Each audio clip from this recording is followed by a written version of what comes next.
You're not welcome. Sarah doesn't want you there. My family texted icily after I bankrolled their entire wedding. Then fund it yourselves, parasites, I shot back, canceling everything and erasing 63 files. You're not invited to the wedding, Mom, Sarah's family texted. She doesn't want you there. That was it. No regret. No reason. Just blunt words in a stark white bubble. I read it once. Then again. A third time. My finger lingered over the screen as my tea sat untouched, cooling. So, you chose optics over kin? I replied. No smiley, no humor, just raw truth. Then, without pause, I opened my laptop, accessed the wedding planner portal, and voided the venue deposit. It was in my name, paid with my card. They didn't even know. The kicker? Non-refunded. I shut the laptop, leaned back, and stared at the ceiling. I wasn't mad. Not yet. Not sad either. Just calm, like part of me had stepped aside, observing. From afar, they'd done this before. Not so blatantly, not in clear text. But I felt it. In snide remarks, in jabs at dinners, in forgetting my birthday 3 years running, blaming it on chat glitches. I saw it in how Sarah became the daughter they celebrated, while I was just Daniel. Always useful. Always silent. I chose the gown boutique. Negotiated with the chef. Found a rental when Mark's parents called the mountain lodge too plain. I secured a lakefront villa. I even built the invitation website. They used my design account. Still had the login. But now I was trouble. Because Sarah's dad disliked my energy. Because I wore gray to lunch. Because I questioned where the $5,000 for food went and didn't back off when Mom said, "Trust us." They needed me, until they didn't. Now they crafted the perfect wedding album without me. Crocodile tears, polished photos, no Daniel, just those who fit. I exhaled slowly, opened our shared folder. Sarah and Mark wedding plans. I scanned images, contracts, timelines. Then deleted all 63 files I'd added. Renamed the folder. Figure it out without me. No warning sent, no words spoken. Let them scramble when the florist doesn't reply. Let them falter when the photographer ghosts. Let them reel when the venue emails. Reservation canceled by account holder. They thought I'd stay mute. Grin. Take it, as always. But this wasn't just a wedding. It was the final crack in a bond crumbling for years. They handed me the blade and expected me not to sever the thread.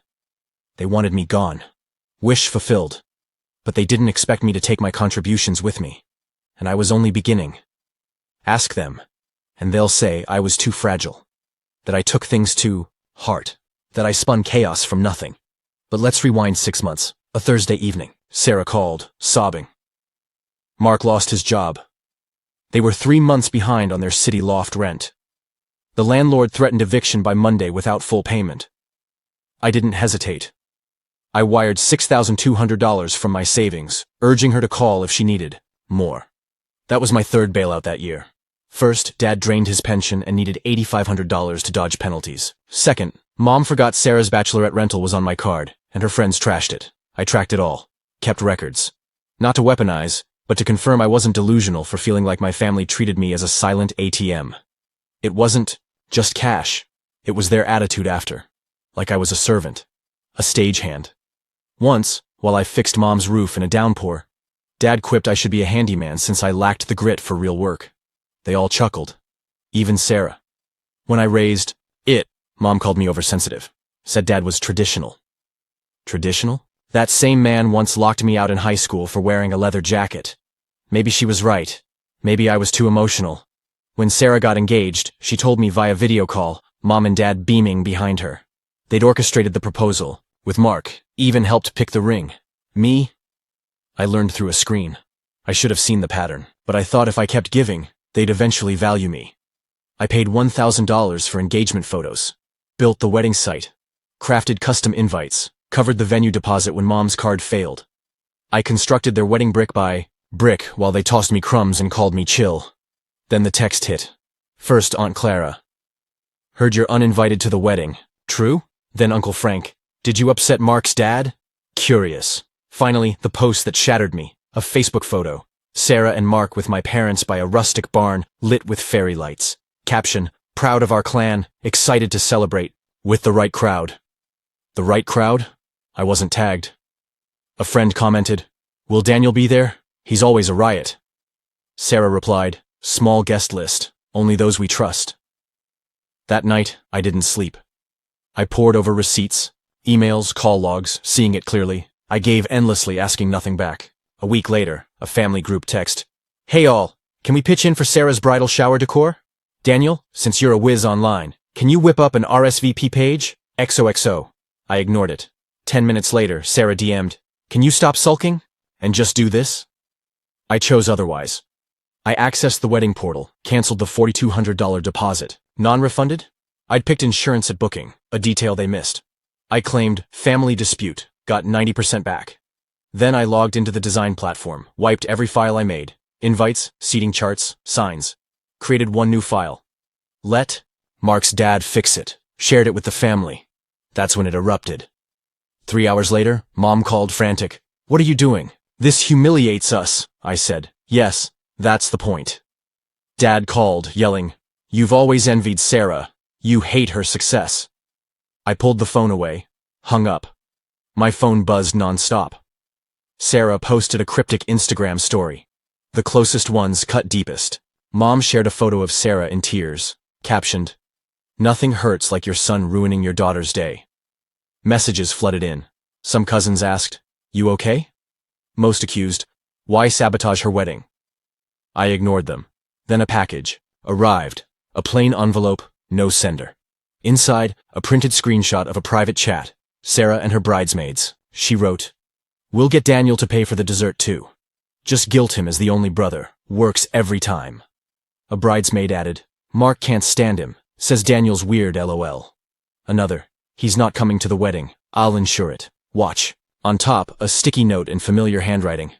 "You deserve better, Rachel." I didn't know Rachel yet, but I would.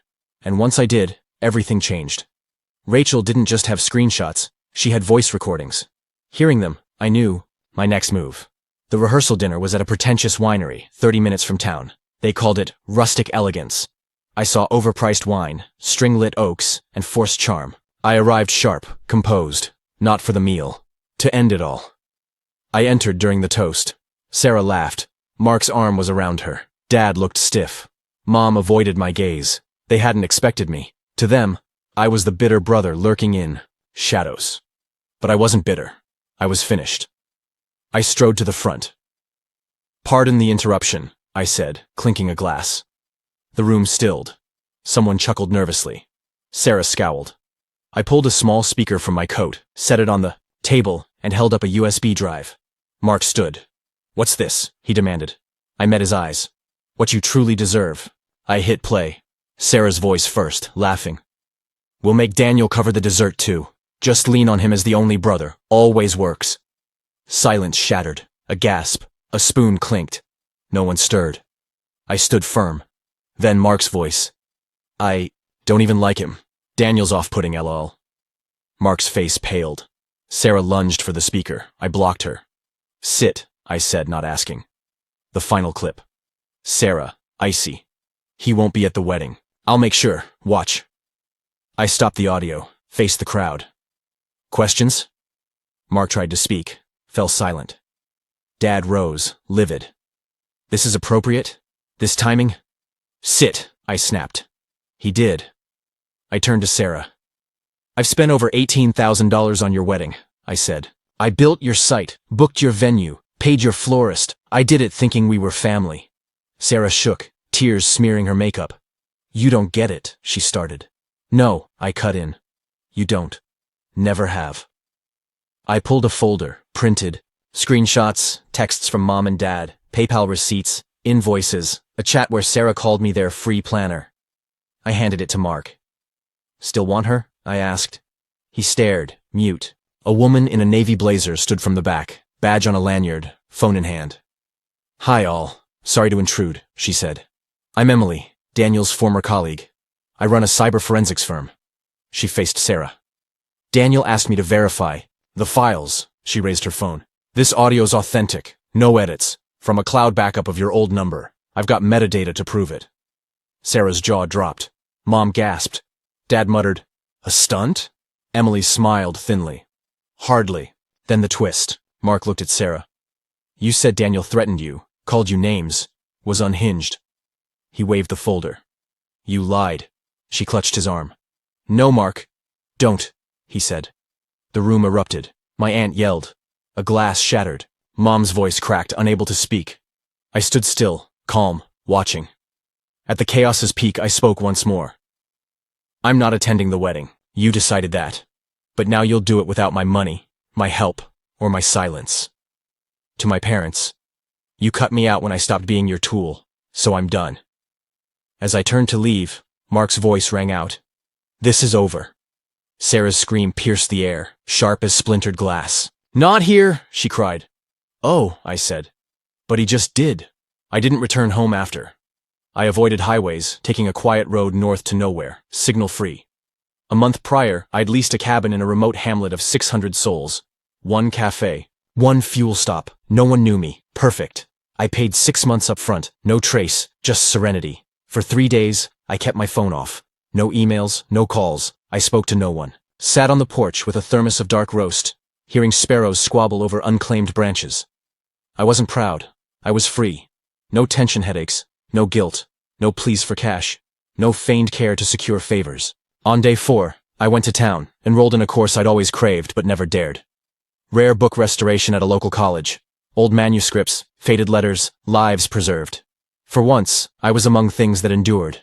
No masks, no games, no, you owe us. I volunteered at the town archive, cataloging 1940s postcards, fixing a vintage microfiche. For the first time, I didn't care if no one noticed. It was mine. Quietly, mine. Messages trickled in a week later to a backup email, an old account tied to a spare phone. I skipped the first few, but subject lines spoke. Let's talk. You crossed a line. We're still kin. Then blocked numbers. Dozens. I left the phone off. They weren't seeking amends. They wanted control. What unnerved them wasn't the evidence. It was my silence. They couldn't predict my moves, couldn't sway the script. 3 weeks later, a legal notice hit. My old address. Dad tried selling family land, unaware I'd locked the deed 2 years ago after he nearly remortgaged it secretly. He tripped the clause himself. The sale tanked. The buyer bailed, sparking a fraud probe against him. Not because I snitched, but because I didn't shield him. No posts, no chats. I just vanished. No birthday texts, no last-minute aid, no vague next-time promises. That broke them. They don't fear consequences. They fear oblivion. They fear an empty stage. One morning, I visited the town post office to grab a package I'd ordered. Behind me, someone on a call said, "Heard Sarah's fiancé ditched her pre-wedding and her brother ghosted with all the funds." I didn't turn. Didn't clarify. Just faded away. No number. No address. No contact. They thought silence meant weakness. They missed that it was my choice. A precise, controlled farewell. Not with fights, but absence. An absence you can't guilt or shame back. One that leaves them with their truth. They can't judge me now. Can't call when bills pile up or cards max out. Can't fake warmth to beg favors. There's no us anymore. Just them and a void that doesn't reply. Funny. When you leave those who leaned on you, they don't collapse instantly. They stall, like someone muted their world and they can't unmute. That's what happened post-dinner, after missed calls, in the quiet. They thought I'd return. I always had, but I was gone. I got a new number, new carrier, new country code, no forwards, no auto replies. Just gone. I closed the joint account Dad tied to me for crises. Moved my banking to a secure vault. Updated my medical proxy. Removed every family name. Even switched my license's emergency contact. Now it's blank. They don't know my city, job, state, country, or if I'm breathing. That drives them wild. A month ago, I drove past the venue I canceled. Empty. A weathered "for sale" sign sagged at the gate, a wilted bouquet crushed on the dirt. It felt fitting. I lowered the window. The breeze carried rain and remorse. Before leaving, I did one final act. At the gate's mailbox, I slipped in an envelope. No sender. Inside, a copy of the last wedding bill I paid. On top, a post-it. Thanks for nothing. I don't check the old email often, but sometimes I peek. One unread message. Please talk. Another. We don't know you anymore. That one made me grin. They're right. I'm not the 3 a.m. money sender. Not the fallback. Not the wedding fixer, problem listener, silent sufferer. I'm someone new, untouchable, unusable, unrewritable. Last week, I got a new mailbox. Metal, locked, a drop slot that traps contents. The installer asked for a nameplate. I said, no name, a message. Now, a brass plaque below the lock reads, no apologies accepted. Each day my silence speaks louder than words ever could.